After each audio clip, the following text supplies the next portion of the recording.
జీతాలు తగ్గించడమే రైజింగా, మినీ అంగన్వాడీల బాధలు పట్టవా, పెంచిన జీతాలు తగ్గించడం కొత్త సాంప్రదాయమా, అన్నింట్లో మహిళలను మోసం చేస్తున్నారు, ప్రభుత్వం తప్పులు తెలుసుకొని సరి చేసుకోవాలి, మినీ అంగన్వాడీల సమస్యను పరిష్కరించాలి. రేవంత్ రెడ్డికి హరీష్ రావు లేఖ రాశారు.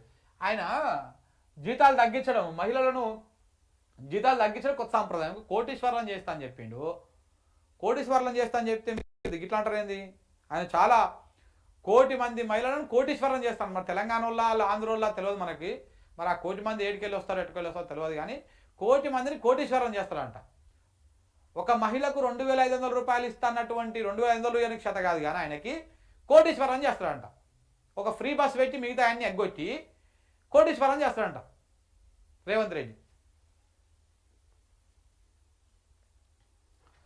భూములు గుంజుకున్నారు, పరిహారం ఇస్తలేరు, భూములు లేని వాళ్ళకు పైసలు ఇస్తున్నారు, దొంగలతోని ఎంఆర్ఓ ఆర్డీఓ కలిసిర్రు, సీఎం నియోజకవర్గంలో రైతులకు అన్యాయం, న్యాయం జరిగే వరకు పోరాడతాం, అప్పాయిపల్లిలో రైతుల రిలే నిరాహారదీక్షలు. ఇక్కడ అప్పాయిపల్లిలో ఎంత దారుణం అంటే, వాళ్ళు పాపము ఆడ కలెక్టరేటా ఆడ మెడికల్ కాలేజ్ ఏదో కడతారని చెప్తే 43 కుటుంబాలు, ఒక్కొక్క కుటుంబం 2 ఎకరాలు, 2.5 ఎకరాలు, ఎకరంన్నర, అర్ధ ఎకరం ఉంటే ఆ భూమి అంతా 19 సర్వే నెంబర్లో ఉన్నటువంటి భూమి అంతా ఫస్ట్ ఈయనన్నారు.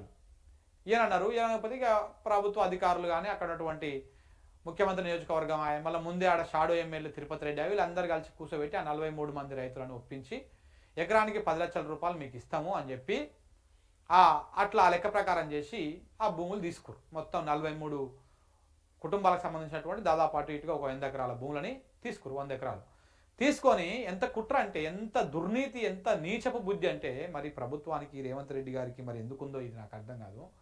ఇంకా పేద కుటుంబాలు వాళ్ళు భూమి ఇస్తానికి ఒప్పుకున్నారు, మీ దగ్గర ఒప్పుకున్నారు, ఇచ్చిరు కూడా. ఇచ్చిరు, మీరు ఏ సంతకం పెట్టమంటే ఆ సంతకం కూడా పెట్టినాక 2 ఎకరాలు ఉన్నటువంటి ఒక రైతుకు ఎకరానికి పైసలు ఇచ్చి ఎకరానికి పైసలు లేవు అని ఎగ్గొడుతురంట. ఇదేం దుర్మార్గం రా ఇది? ఇదేం నీచం చెప్పు ఇది? వాళ్ళు భూమి ఇచ్చుడే ఎక్కువ మీకు.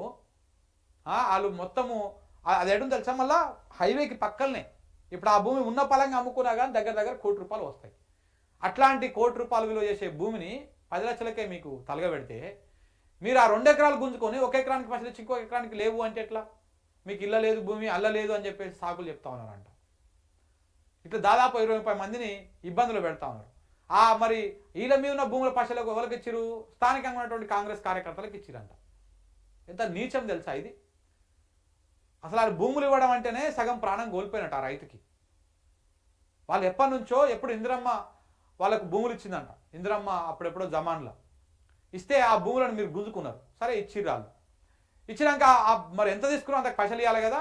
2 ఎకరాలు తీసుకున్నాను కాడ ఎకరానికి పైసలు ఇచ్చి ఇంకో ఎకరం పైసలేమో స్థానికంగా ఉన్నటువంటి కాంగ్రెస్ నాయకులకు అంచేసిరంట. ఇంకో ఇది వాళ్ళ పేరు మీద ఉందని చెప్పేసి. ఇంత నీచమైనటువంటి స్థాయికి దిగజారిపోయింది.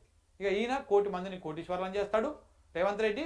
కొత్త నియోజకవర్గంలో వీళ్ళకి న్యాయం చేయి, చేతన అయితే దమ్ముంటే వీళ్ళకి న్యాయం చేయి తిరుపతి రెడ్డికి చెప్పి, ఏమన్నా గిట్ట చేస్తున్నావు ఎందుకే నువ్వు, నెక్స్ట్ నువ్వు అయినా నేను పోయినా ఎవడు ఓటేయడు, నోట్లో ఉంచుతారు అని చెప్పేసి వీళ్ళకి న్యాయం చేయరాదు.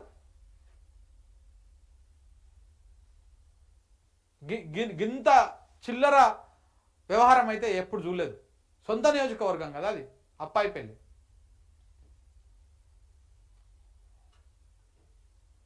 కాంగ్రెస్లో కుమ్ములాటలంట. గాంధీ భవన్ వేదికగా వర్గపోరు, పిసిసి చీఫ్కు వ్యతిరేకంగా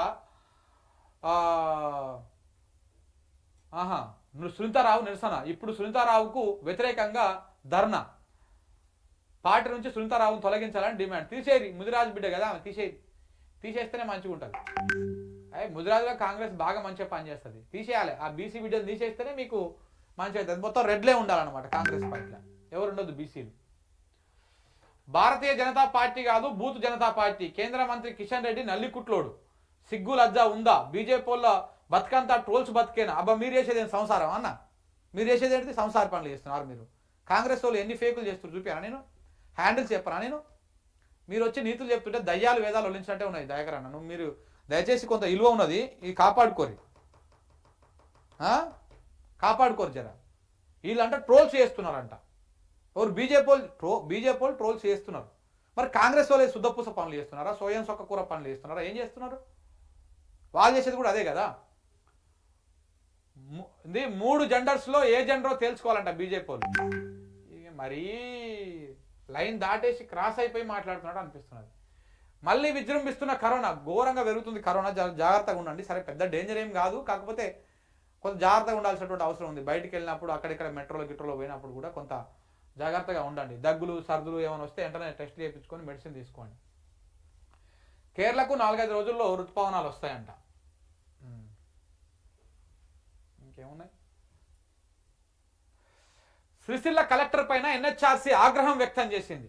కుక్క కాటు మరణాల నిరోధానికి తూతూ మంత్రపు చర్యలపైన అసంతృప్తి. పిట్ట రామలక్ష్మి మృతి ఘటనతో అధికారుల నిర్లక్ష్యపు స్పందన పైన ఫైరు.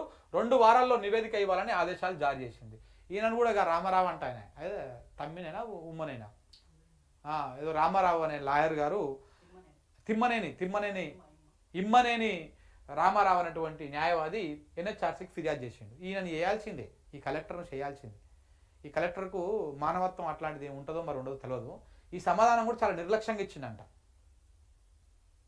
ఎందుకంటే రోడ్ల మీద షాయ్ అమ్ముకుంటే కూడా ఓరలేడు ఆయన. మరి ఆయన అంత పెద్ద మానవతావాది ఎట్లా అయిండో నాకు తెలియదు, కానీ ఏడుకెళ్ళి అయిండో షాయ్ అమ్ముకుంటే కూడా ఓరలేడు. ఒక మహిళని కుక్కలు పీకి చంపేస్తే దాని మీద ఎన్హెచ్ఆర్సీలో ఫిర్యాదు పోతే దానికి సమాధానం కూడా చాలా నిర్లక్ష్యంగా ఇచ్చిందంట. పిలిచి నిలబెట్టాలి బోన్లా, మనం నిలబెట్టినని కోర్టు ముందు, అయినా కానీ ఇంకా వస్తలేదు, మనం నిలబెడితే అర్థమవుతుంది. డాలస్లో రజతోత్సవ సంబరము. జూన్ 1న బీఆర్ఎస్ సిల్వర్ జూబ్లీ రాష్ట్ర అవతరణ వేడుకలు అంబరానంటేలా ఏర్పాట్లు చేస్తున్న Telangana NRI global cell. Telangana ఆత్మను ఆవిష్కరిస్తామని చెప్పేసి మహేష్ బిగాల చెప్తున్నాడు.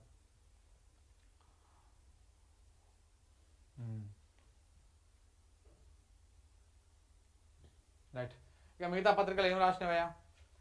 విచారణకు రండి అని చెప్పేసి ఈనాడు పత్రిక రాసింది. కాళేశ్వరం కమిషన్ పిలుపు, జూన్ 5న రావాలంటూ నోటీసులు పంపిన జస్టిస్ పిసి ఘోష్. 6న హరీష్ రావు, 9న ఈటల రాజేందర్ హాజరు కావాలంటూ సమాచారం. మాజీ సీఎంతో భేటీ అయినటువంటి హరీష్ రావు కేసీఆర్తోనే భేటీ అయ్యిందని చెప్పేసి కూడా రాశారు. మందు పేరుతో మాయా, దీర్ఘకాల వ్యాధులు తగ్గిస్తామంటూ సామాజిక మాధ్యమాల్లో ప్రచారం చేస్తారంటే ఏం వార్తలు కానీ.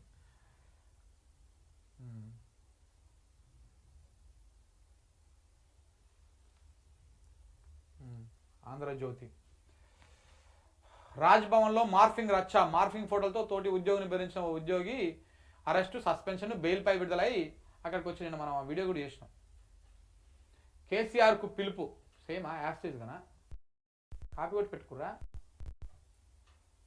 జూన్ 5న విచారణకు రమ్మని విచారణకు రమ్మన్న కాళేశ్వరం కమిషనర్ హరీష్ రావు, ఈటలకు కూడా పిలుపు. వ్యక్తిగతంగా రిజిస్టర్ పోస్టులో ఇద్దరికి సమన్లు. వ్యక్తిగతంగా మరి ఎవరికి ఇచ్చారు? కేసీఆర్కి ఇచ్చినట్టుంది. కాళేశ్వరం నిర్మాణ పర్యవేక్షణ పైన కేసీఆర్ అరెస్టులకు, నిధుల విడుదలపైన ఆర్థిక శాఖ మంత్రిగా ఈటలకు.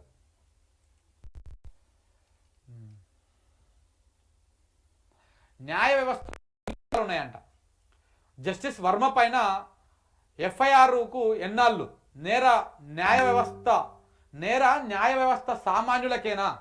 అంతర్గత విచారణలో పారదర్శకత ఏది? నివేదికను బయట పెట్టాలి. ఉపరాష్ట్రపతి జగదీప్ ధన్ఖడ్ నిన్న మాట్లాడాడు. ఇస్తుంది మామూలు నడుస్తలేదు.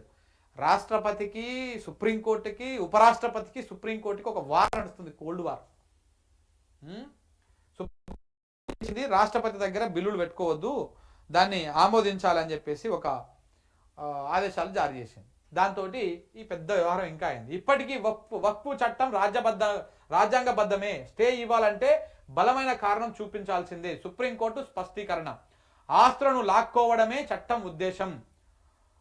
పారదర్శకత కోసమే బోర్డులో ఇతర మతస్థులు. ప్రభుత్వ న్యాయవాది వాదిస్తా ఉన్నాడు. సో దినకర్ మాట్లాడిన దాంట్లో మాత్రం ఉపరాష్ట్రపతి జగదీప్ ధన్ఖడ్ ఆయన న్యాయ వ్యవస్థ మీద సూటి పెట్టిండు. కేసీఆర్కు నోటీసులు. గ్రూప్ 3, గ్రూప్ 4 ఒకటే ఎగ్జామ్ పెడతారంట. సిలబస్ క్వాలిఫికేషన్ సేమ్ కావడంతో సర్కారు సూత్రప్రాయ నిర్ణయము. త్వరలో వివిధ శాఖల్లో 27,000 పోస్టుల ఉద్యోగాల భర్తీ కసరత్తు. ఇందులో పోలీస్ శాఖలో 14,000, ఇంజనీర్ల పోలీసు పోస్టులు 2,000. గ్రూప్ 3, గ్రూప్ 4 1000 దాకా పోస్టులు ఉన్నాయి, మరిన్ని పెరిగేటువంటి ఛాన్స్ ఉంది. డైరెక్ట్ రిక్రూట్మెంట్ కింద 7000 జీపీఓ పోస్టులు ఉన్నాయి. జాబ్ క్యాలెండర్ రీషెడ్యూల్ చేసి నోటిఫికేషన్ ఉన్న ప్రభుత్వం. ఇంకెక్కడ జాబ్ క్యాలెండర్.